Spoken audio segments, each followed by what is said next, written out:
Hello guys. तो आज की इस वीडियो में मैं आपको एक्सप्लेन करने वाला हूँ ये ऑर्निथिन साइकिल।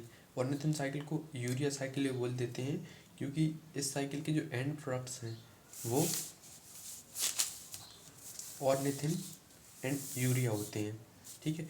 सो इस साइकिल को क्रैब और हेंसलेट नामक दो साइंटिस्ट ने डिस्कवर किया था, तो इसलिए इसको क्रैब हेंसलेट साइकिल भी बोलते हैं। ठीक है। अब ये वाला साइकिल होता है रन एंड लिवर, मतलब ये हमारी बॉडी का जो लिवर है वहाँ पे ये साइकिल रन होता है, और लिवर में भी बोले स्पेसिफिकली तो हेपेटोसाइट्स में होता है। ठीक है। और इस साइकिल की ज़रूरत ही क्या होती है, मतलब इसका काम क्या होता है, तो बेसिकली मतलब क्या होता है, अमोनिया जो होती है ना वो ज़्यादा टॉक्सिक होती है। यदि हम यूरिया के कंपैरिजन में देखें तो जो हाईली टॉक्सिक अमोनिया होती है ना उसको यूरिया में कन्वर्ट करने के लिए ये वाले साइकिल मतलब हमारी बॉडी के लिवर में रन होता है। ठीक है। To convert highly toxic ammonia into least toxic urea. वह साइकिल में होता क्या है, तो इस साइकिल में क्या होता है कि अमोनिया के दो मॉलिक्यूल, ठीक है, एंड CO2 का एक मॉलिक्यूल एंड 3 ATP, इनके यूज से यूरिया का एक मॉलिक्यूल बनता है। ठीक है। अभी मैं आपको ये पूरी साइकिल में एक्सप्लेन करूँगा। तो देखिए सिंपली सबसे पहले क्या होता है, देखिए ये जो पूरी है ना ये एक मिनट, हाँ ठीक है, ये इतनी जो पूरी है ना ये है हमारी हेपेटोसाइट। ठीक है। तो मैंने लिखा भी है यहाँ पे, ये हेपेटोसाइट। हेपेटोसाइट मतलब क्या, लिवर सेल। ओके। एंड ये वाला बॉक्स जो दिख रहा है आपको, ठीक है, ये वाला बॉक्स ये है हमारी सेल का माइटोकॉन्ड्रिया। ओके। तो फ्रेम में सही आ रहा है ना, हाँ ठीक है। ठीक है। तो क्या सबसे पहले क्या होता है कि अमोनिया के दो मॉलिक्यूल, ठीक है, अमोनिया के दो मॉलिक्यूल और CO2 के एक मॉलिक्यूल आपस में रिएक्ट करके क्या बनाते हैं, कार्बोमाइल फॉस्फेट। ठीक है। ये वाली जो रिएक्शन है उसको ये वाला एंजाइम कार्बोमाइल फास्फेट, ये CP का मतलब है कार्बोमाइल फास्फेट। ठीक है। कार्बोमाइल फास्फेट सिंथेटिस ये वाला एंजाइम जो है वो इस रिएक्शन को क्या एक्साइटेड करता है, मतलब हेल्प करता है। ठीक है। एंड इस वाली रिएक्शन में क्या होता है, ये दो मतलब यूरिया एंड अमोनिया जब आपस में मिलते हैं तो हमें दो ATP मॉलिक्यूल की ज़रूरत पड़ती है। ATP बेसिकली क्या होते हैं, एनर्जी प्रोवाइड करते हैं। ठीक है। ATP का मतलब यहाँ पे एडिनोसिन ट्राइफॉस्फेट एंड ADP का मतलब है एडिनोसिन डाइफॉस्फेट। एंड ये PI का मतलब होता है इनऑर्गेनिक फास्फेट। होता है इनऑर्गेनिक फास्फेट है, मतलब इनऑर्गेनिक फास्फेट, बट लिखते हैं इसको PI है। ठीक है। तो इसमें यहाँ पे हमको एनर्जी ज़रूरत पड़ती है 2 ATP मॉलिक्यूल्स की ज़रूरत पड़ती है। ठीक है। अब ये क्या होता है, कार्बोमाइल फास्फेट जो है वो ऑर्निथिन के साथ रिएक्शन करता है। अब ये ऑर्निथिन कहाँ से आया, ये ऑर्निथिन जो है वो इस सेल के साइटोप्लाज्म से आता है।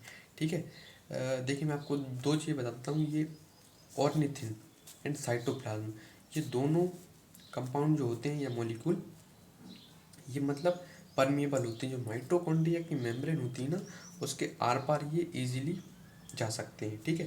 तो ये ऑर्निथिन आता है साइटोप्लाज्म से। ठीक है। तो कार्बामाइल फास्फेट एंड ऑर्निथिन आपस में रिएक्शन करके क्या बनाते हैं, सिट्रुलिन। अब इस वाले रिएक्शन के लिए हमें ये ऑर्निथिन कार्बामाइल ट्रांसफरेज इस वाले एंजाइम की ज़रूरत पड़ती है। ट्रांसफरेज ही क्यों बोलते हैं हम इस एंजाइम को, क्योंकि ये कार्बामाइल फॉस्फेट, ठीक है, एंड ऑर्निथिन इसमें सिट्रुलिन में ट्रांसफर हो जाते हैं। ठीक है। तो अपन इसलिए इस एंजाइम का नाम ऑर्निथिन कार्बामाइल ट्रांसफरेज रखा गया है। ठीक है। और इधर पे इस वाले एंजाइम को सिंथेटिस क्यों बोल रहे हैं, क्योंकि अमोनिया और CO2 से कार्बोमाइल फास्फेट का सिंथेसिस हो रहा है। ठीक है। अब ये सिट्रुलिन क्या करेगा, सिट्रुलिन आएगा माइटोकॉन्ड्रिया से बाहर। ठीक है। और ये रिएक्शन करेगा एस्पार्टिक एसिड से। ये एस्पार्टिक एसिड जो होता है वो, तो ये जो एस्पार्टिक एसिड होता है वो साइटोप्लाज्म में पहले से ही प्रेजेंट होता है। कहाँ से आता है ये, मतलब ये एक ट्रांसएमिनेशन एक प्रोसेस होती है, वो उस पर अभी ज़्यादा ध्यान देने की ज़रूरत नहीं है आपको, तो वहाँ से आता है। ठीक है। सिट्रुलिन जो है वो एस्पार्टिक एसिड से रिएक्शन करता है एंड क्या बनाता है, अर्जिनो, ये है ऑर्जिनोसक्सिनिक एसिड। ठीक है। ऑर्जिनोसक्सिनिक एसिड बनाता है इस वाली रिएक्शन के लिए अर्जिनोसक्सिनिक सिंथेटेज, ठीक है, इस एंजाइम की ज़रूरत पड़ती है। हाँ, और 2 एटीपी यहाँ पे यूज़ हो गए थे, ठीक है, एंड 1 एटीपी की यूज़ हमें, मतलब 1 एटीपी की ज़रूरत हमें यहाँ पे होती है। तो एटीपी के यूज़ से क्या बन जाता है, एडीपी, मतलब एटीपी यूज़ हो जाता है तो एडीपी और ये इनऑर्गेनिक फास्फेट बनता है, ठीक है। ऑर्जिनोसक्सिनिक एसिड बन गया। अब ये ऑर्जिनोसक्सिनिक एसिड जो है, अब ये देखिए ये वाला एंजाइम जो है ऑर्जिनोसक्सिनिक सिंथेटेज, इसको सिंथेटेज ही क्यों बोल रहे हैं, क्योंकि ये सिट्रुलिन और एस्पार्टिक एसिड इन दोनों के मिलने से ये ऑर्जिनोसक्सिनिक एसिड की सिंथेसिस हो रही है, इसलिए इस एंजाइम को सिंथेटेज बोल रहे हैं, ठीक है। और देखिए अब ये ऑर्जिनोसक्सिनिक एसिड है, ये 2 कंपाउंड में डिवाइड हो जाएगा, एक तो ये ऑर्जिनिन, ठीक है, और एक फ्यूमेरिक एसिड, ठीक है। फ्यूमेरिक एसिड है जो साइटोप्लाज्म में चला जाएगा।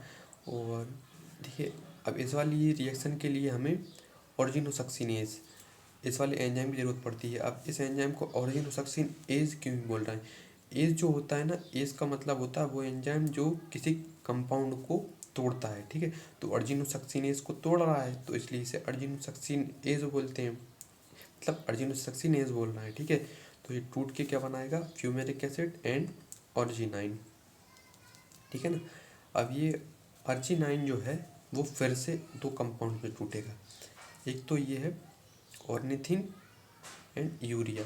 देखिए मतलब ऑर्जिनिन जो है ये टूट रहा है, ठीक है, यूरिया एंड ऑर्निथिन में टूट रहा है, इसलिए इस रिएक्शन में जिस एंजाइम की ज़रूरत है उसको अपन ऑर्जिनेज बोल रहे हैं। ऑर्जिनेज ही क्यों, क्योंकि ये अर्जिनिन जो है वो टूट रहा है, एज मतलब जो तोड़ने वाला एंजाइम होता है, ठीक है। एंड इस रिएक्शन में हमको वाटर मतलब पानी की भी ज़रूरत पड़ती है, ठीक है। तो इस रिएक्शन से क्या बनता है, एक तो ऑर्निथिन एंड यूरिया। ऑर्निथिन जो बना है वो फिर से इस साइकिल में यहाँ पे पार्टिसिपेट करेगा, ठीक है। एंड जो यूरिया बना हुआ है, ठीक है, यूरिया जो बना है वो चला जाएगा ब्लड में जाएगा, ठीक है। ब्लड के बाद किडनी में जाएगा, ठीक है। एंड किडनी के बाद ये कहाँ पे जाएगा, मतलब हमारे यूरिन में, ठीक है। और फिर यूरिन जो है बॉडी के बाहर चला जाएगा, ठीक है। हाँ, तो आपको यदि लेना हो तो आप इसका स्क्रीनशॉट ले सकते हैं, ठीक है।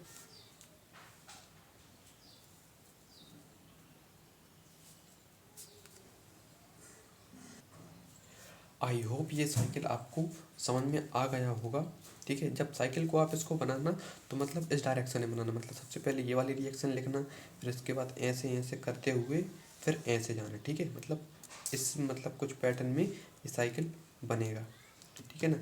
एंड यदि वीडियो ये आपको हेल्पफुल लगा हो, मतलब समझ में आया हो ये साइकिल, ठीक है, और यदि कुछ चीज़ का डाउट रह गया हो तो उसको आप कमेंट बॉक्स में ज़रूर पूछ लेना, ठीक है। एंड इस वीडियो का फीडबैक भी देना, मतलब ठीक से समझ में आया है नहीं।